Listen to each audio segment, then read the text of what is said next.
Oui, bonjour, je vous appelle dans le cadre de mon projet immobilier. J'aimerais prendre rendez-vous pour estimer ma capacité d'emprunt.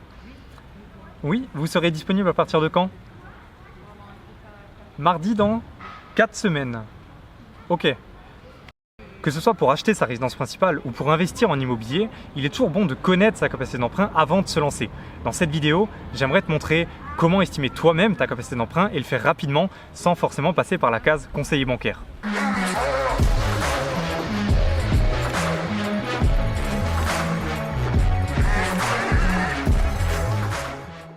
Cher lion de l'immobilier, bonjour à toi et bienvenue dans cette nouvelle vidéo. On va voir comment estimer rapidement soi-même sa capacité d'emprunt. Avant de commencer, tu sais que tu peux t'abonner à la chaîne en cliquant sur le bouton sous la vidéo, activer la petite cloche des notifications et aller dans la description de la vidéo pour aller plus loin avec nous. Avant de commencer, on va déjà définir qu'est-ce que la capacité d'emprunt. La capacité d'emprunt, c'est tout simplement combien tu peux obtenir à travers une banque, un organisme financier. Et la banque, elle va se baser sur un critère principal, d'autres aussi, mais surtout ce critère dont je vais te parler ici, qui est ton taux d'endettement. Ce taux d'endettement, c'est un pourcentage de tes charges par rapport à tes revenus. Donc les charges, qu'est-ce qu'elles comprennent? Elles comprennent tes autres crédits immobiliers, consommation, travaux, etc. Elles comprennent le leasing pour ta voiture, elles comprennent ton loyer, mais elles ne vont pas comprendre tout ce qui est tes charges, abonnement internet, abonnement téléphone, ce genre de choses. Donc finalement, le taux d'endettement, ça va être ton montant de charge divisé par ton montant de revenus tout confondu. Donc tes salaires, tes revenus immobiliers, etc. etc. Et donc quand on fait ce calcul, quelqu'un qui par exemple a 500 € de crédit de charge pour 1500 € de revenus, 500 divisé par 1500, ça va faire 33% d'endettement par exemple. Et comme tu le sais peut-être, depuis janvier 2022, les banques sont tenues normalement de respecter la fameuse règle du HCSF des 35% d'endettement maximum. Donc tu me diras, pour calculer ce taux-là, on n'a pas besoin d'aller voir les banques, c'est quelque chose qu'on peut très bien faire soi-même.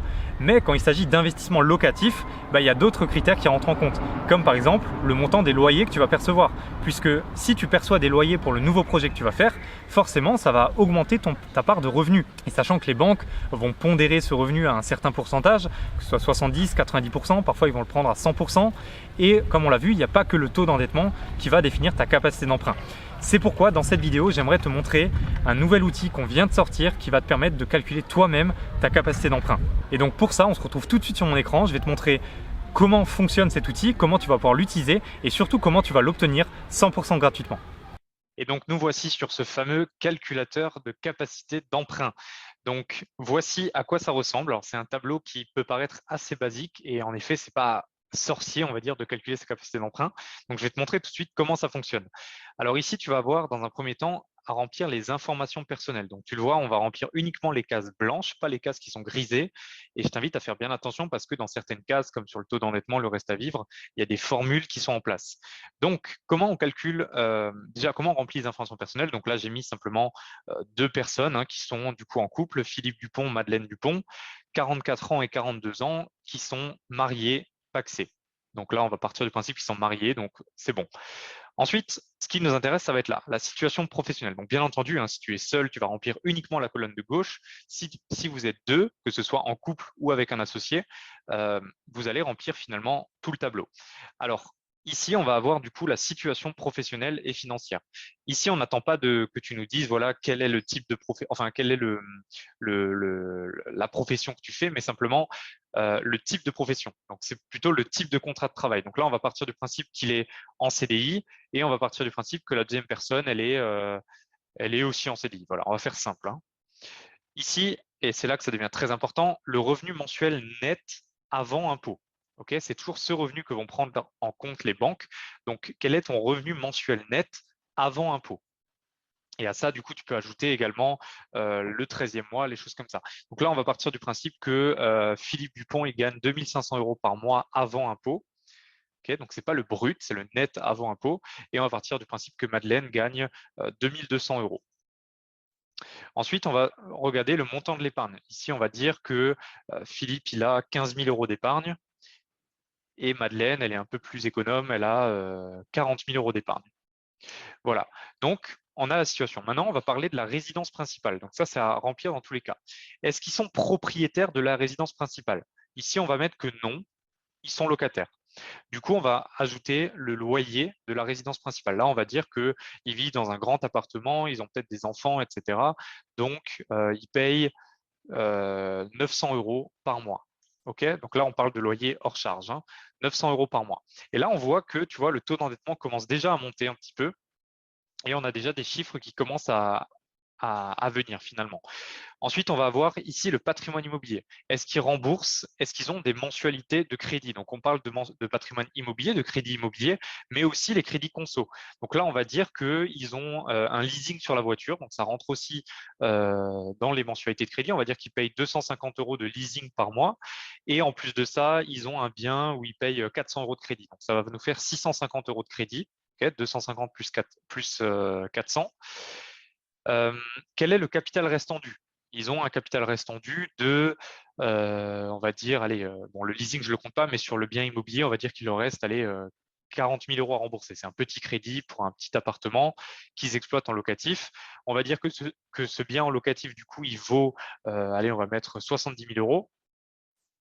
Et on va dire qu'ils perçoivent des loyers pour ce bien. Ils ont fait quelque chose d'assez intéressant, donc ils le louent 500 € par mois. Voilà. Et donc, on y est déjà. Ici, on a donc rentré toutes les informations. On a du coup un taux d'endettement qui se profile. Donc là, par exemple, pour Philippe et Madeleine, ils seraient dans un taux d'endettement de 30% avec un reste à vivre mensuel à 3 500 €.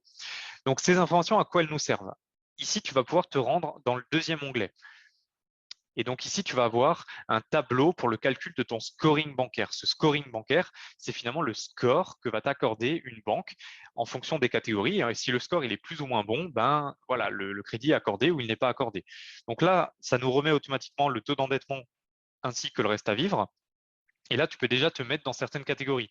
Donc, on voit que le taux d'endettement ici, il est moyen. Et donc, on peut faire une petite notation ici, moyen. Le reste à vivre, il est de 3 500 € mensuels. Donc, ici, on va avoir 3 500 fois 12. Allez, je fais mon petit calcul à côté. 3 500 fois 12. On va avoir un reste à vivre de 42 000 € annuels. Et donc, si enfin, ce qui est excellent, finalement, c'est plus de 20 000 € par part. Donc là, c'est le cas. Donc là, on est excellent en termes de reste à vivre.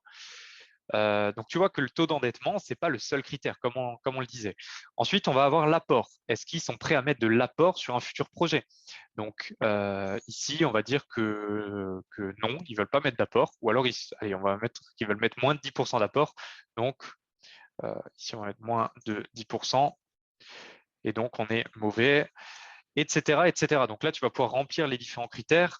Allez, je vais le faire rapidement. Tac, CDI, la pérennité des revenus.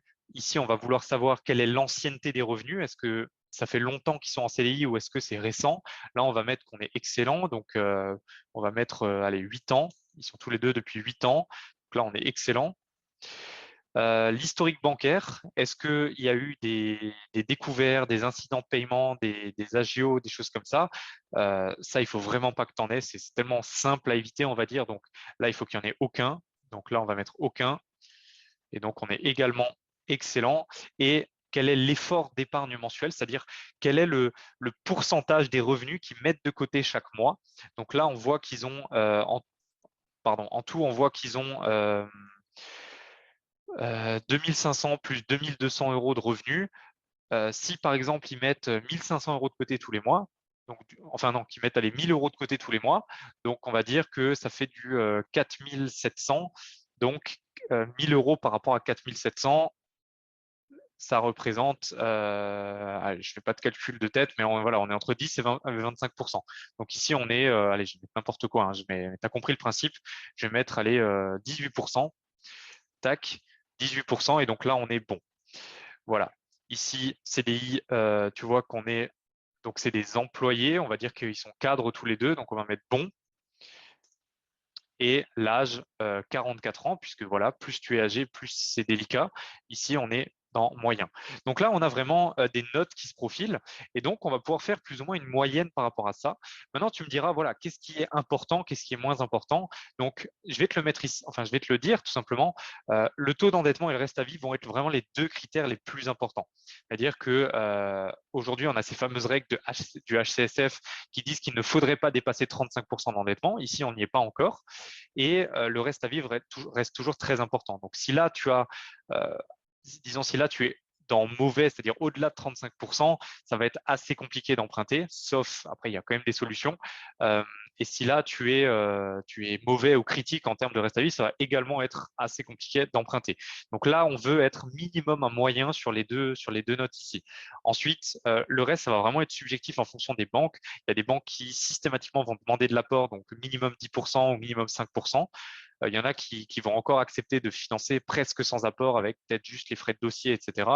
L'âge, c'est pareil, tout dépend. Je veux dire, c'est pas parce que tu as plus de 60 ans que tu peux plus emprunter, mais voilà, ça devient compliqué. Donc, il va falloir compenser finalement avec peut-être plus d'apports, avec peut-être un endettement hyper faible, avec aucun découvert de revenus. Là, après, sur la pérennité des revenus, bon, forcément, mieux c'est. Enfin, voilà, plus c'est depuis longtemps, mieux c'est. Mais voilà, tu l'as compris, il faut vraiment faire une moyenne un petit peu sur tout ça. Et on voit qu'il y a des choses que tu peux dès maintenant maîtriser. Peut-être que ton effort d'épargne mensuel, on peut le passer ici à excellent. Peut-être que l'historique bancaire, ben voilà, on va faire des efforts à partir de là. La pérennité des revenus, c'est le temps qui va jouer. La profession, voilà, aujourd'hui, emprunter avec un CDD, ça devient assez compliqué. Il faudrait idéalement le CDI, ou alors il faudrait être en profession libérale depuis au moins 2, voire 3 ans. Mais donc maintenant, ce qui va être intéressant, et je vais finir là-dessus, c'est que là, on a calculé le patrimoine actuel, mais maintenant, nous, on veut savoir finalement combien on peut emprunter, quelle est ma capacité d'emprunt pour faire un nouveau projet. Et en fait, là, on va vraiment pouvoir le simuler. Donc, par exemple, si, admettons, ils veulent acheter leur résidence principale, on va dire, OK, ils veulent acheter leur résidence principale, donc par définition, ils ne seront plus locataires, donc les 900 € ici vont s'enlever. Donc ici, on va faire non, enfin, on va enlever ça, on va mettre oui propriétaire de la résidence principale. Et là, donc, du coup, on va dire, allez, est-ce qu'on peut faire un emprunt à 900 € par mois? Et donc là, on voit que, alors attends, parce que là, j'ai remplacé, donc 900 plus 650, ça fait du 1550. On passerait à 1550 et on voit que finalement, si on vient remplacer le loyer par la même mensualité en crédit, ben l'endettement ne bouge pas. Donc là, on pourrait calculer de voir jusqu'à où on peut aller pour aller vers 35%. Donc par exemple, si je mets, là on a mis 900, allez, est-ce qu'on peut emprunter 1100 € peut-être? Donc avant, on avait 650 plus les 1100, du coup, ça va faire du 1750. Donc, on voit que 1750, ça passe encore. Donc, peut-être qu'on peut aussi se dire, tiens, on peut peut-être enlever le leasing de la voiture pour augmenter encore la capacité d'emprunt. Mais là, on voit que une mensualité de 1100 € pour ces personnes-là, ça reste tout à fait correct parce que le taux d'endettement reste en dessous des 35%, parce qu'il y a un reste à vivre mensuel qui est toujours intéressant. Et on pourrait même aller un petit peu au-delà. Peut-être qu'on pourrait dire, allez, il peut emprunter même jusqu'à 1850. Et là, on voit que ça commence à devenir compliqué. Donc, par exemple, ces personnes-là, ils pourraient emprunter à peu près 1100, 1150 € par mois environ.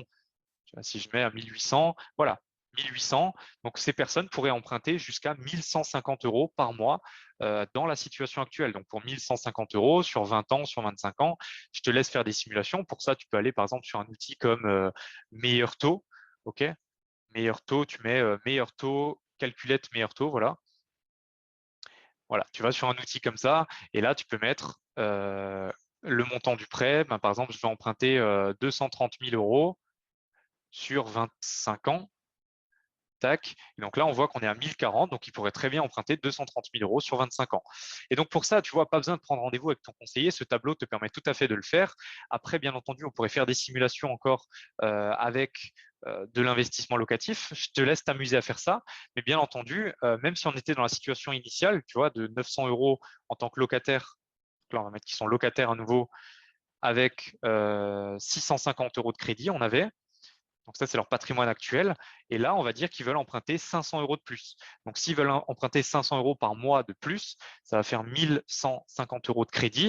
Et là, on voit que ça monte au-delà des 39%. Mais par contre, il y a un loyer qui va venir compenser ça. Donc là, derrière, si je mets ne serait-ce que 500 € de loyer, on voit que ça descend. Mais bon, donc là, par exemple, un bien qui est… Donc, tu vois que emprunter 500 € pour du locatif, s'il n'y a que 500 € de loyer derrière, ça va être compliqué. Par contre, s'il y a 800 € de loyer, par exemple, on va monter à 1300 € de loyer, là, ça rentre. Et donc, tu vois que la rentabilité puisque là, on est en dessous des 35%. Donc, tu vois que la rentabilité du projet va complètement impacter. C'est pour ça que aller voir son conseiller bancaire dans le but d'investir en disant combien vous pouvez me prêter, ça n'a aucun sens. Ça n'a aucun sens parce que le conseiller ne sait pas à l'avance quel est le projet que tu vas faire, ne sait pas à l'avance combien de loyer ça va générer. Et peut-être que sur un crédit à 500 €, on peut peut-être même générer 1000 € de loyer.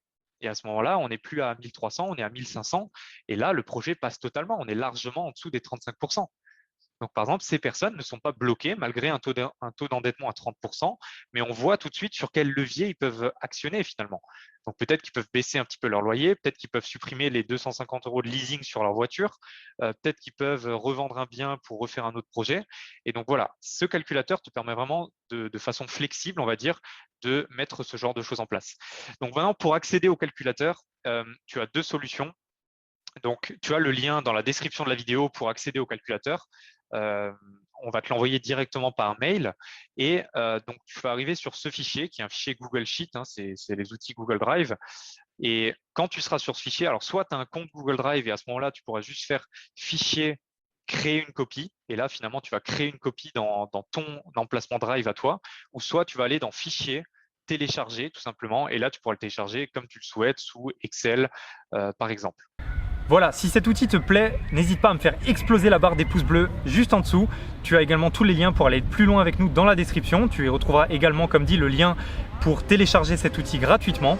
Et moi, je te retrouve dans une prochaine vidéo. Prends soin de toi. Ciao!